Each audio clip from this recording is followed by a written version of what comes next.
Leviticus 14. Yahweh spoke to Moses, saying, This shall be the law of the leper in the day of his cleansing. He shall be brought to the priest, and the priest shall go out of the camp. The priest shall examine him. Behold, if the plague of leprosy is healed in the leper, then the priest shall command them to take for him who is to be cleansed 2 living clean birds, cedar wood, scarlet, and hyssop. The priest shall command them to kill one of the birds in an earthen vessel over running water. As for the living bird, he shall take it, the cedar wood, the scarlet, and the hyssop, and shall dip them and the living bird in the blood of the bird that was killed over the running water. He shall sprinkle on him who is to be cleansed from the leprosy 7 times, and shall pronounce him clean, and shall let the living bird go into the open field. He who is to be cleansed shall wash his clothes, and shave off all his hair, and bathe himself in water, and he shall be clean. After that he shall come into the camp, but shall dwell outside his tent 7 days. It shall be on the 7th day that he shall shave all his hair off his head, and his beard, and his eyebrows. He shall shave off all his hair. He shall wash his clothes, and he shall bathe his body in water. Then he shall be clean. On the 8th day he shall take 2 male lambs without defect, 1 ewe lamb a year old without defect, 3/10 of an ephah of fine flour, for a meal offering, mixed with oil, and 1 log of oil. The priest who cleanses him shall set the man who is to be cleansed, and those things, before Yahweh, at the door of the tent of meeting.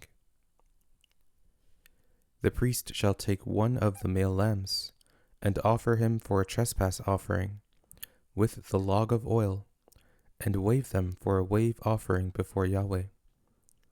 He shall kill the male lamb in the place where they kill the sin offering, and the burnt offering, in the place of the sanctuary. For as the sin offering is the priest's, so is the trespass offering. It is most holy. The priest shall take some of the blood of the trespass offering, and the priest shall put it on the tip of the right ear of him who is to be cleansed, and on the thumb of his right hand, and on the big toe of his right foot. The priest shall take some of the log of oil, and pour it into the palm of his own left hand. The priest shall dip his right finger in the oil that is in his left hand, and shall sprinkle some of the oil with his finger 7 times before Yahweh. The priest shall put some of the rest of the oil that is in his hand on the tip of the right ear of him who is to be cleansed, and on the thumb of his right hand, and on the big toe of his right foot, upon the blood of the trespass offering. The rest of the oil that is in the priest's hand he shall put on the head of him who is to be cleansed, and the priest shall make atonement for him before Yahweh. The priest shall offer the sin offering, and make atonement for him who is to be cleansed because of his uncleanness. Afterward he shall kill the burnt offering.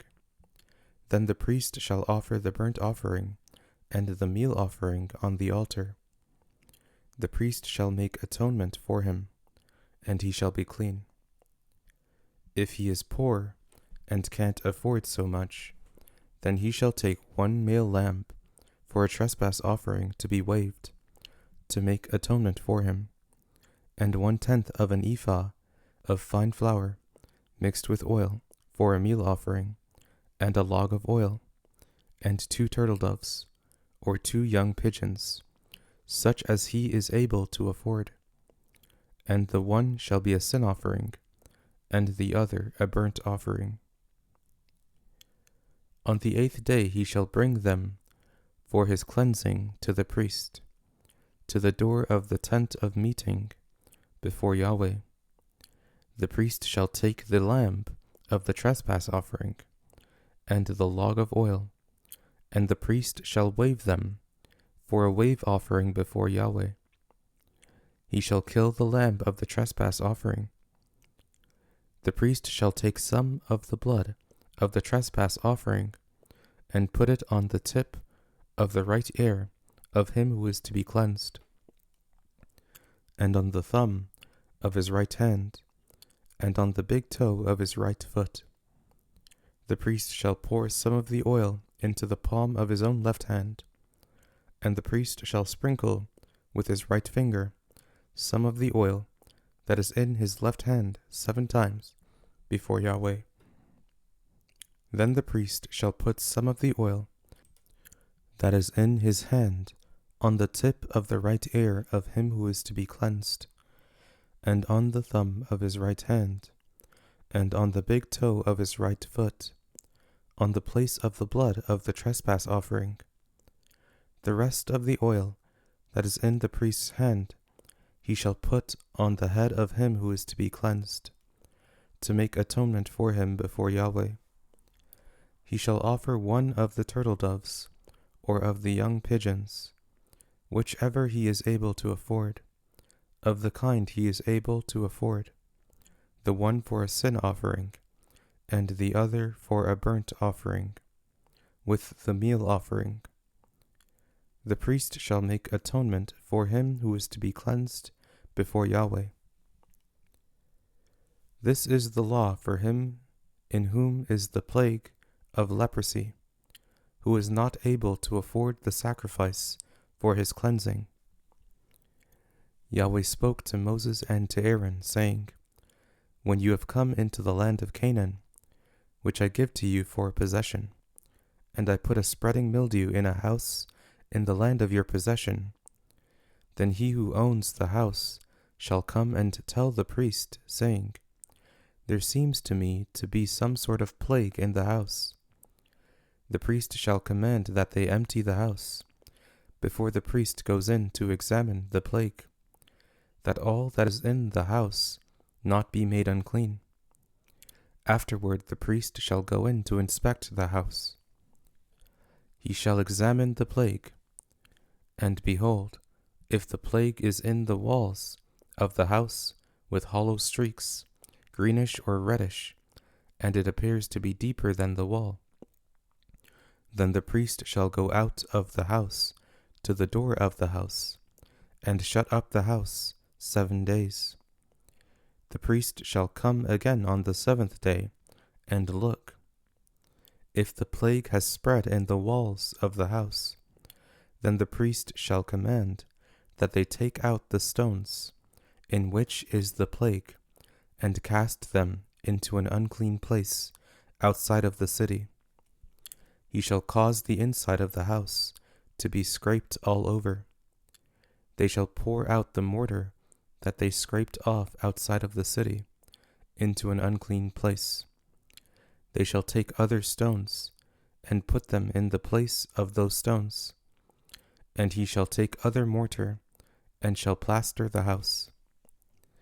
If the plague comes again and breaks out in the house after he has taken out the stones, and after he has scraped the house, and after it was plastered, then the priest shall come in and look, and behold, if the plague has spread in the house, it is a destructive mildew in the house. It is unclean. He shall break down the house, its stones, and its timber, and all the house's mortar. He shall carry them out of the city into an unclean place. Moreover, he who goes into the house while it is shut up shall be unclean until the evening. He who lies down in the house shall wash his clothes, and he who eats in the house shall wash his clothes. If the priest shall come in and examine it, and behold, the plague hasn't spread in the house, after the house was plastered, then the priest shall pronounce the house clean, because the plague is healed. To cleanse the house he shall take 2 birds, cedar wood, scarlet, and hyssop. He shall kill one of the birds in an earthen vessel over running water. You shall take the cedar wood, the hyssop, the scarlet, and the living bird, and dip them in the blood of the slain bird, and in the running water, and sprinkle the house 7 times. He shall cleanse the house with the blood of the bird, and with the running water, with the living bird, with the cedar wood, with the hyssop, and with the scarlet. But he shall let the living bird go out of the city into the open field. So shall he make atonement for the house, and it shall be clean. This is the law for any plague of leprosy, and for an itch, and for the destructive mildew of a garment, and for a house, and for a swelling, and for a scab, and for a bright spot, to teach when it is unclean, and when it is clean. This is the law of leprosy.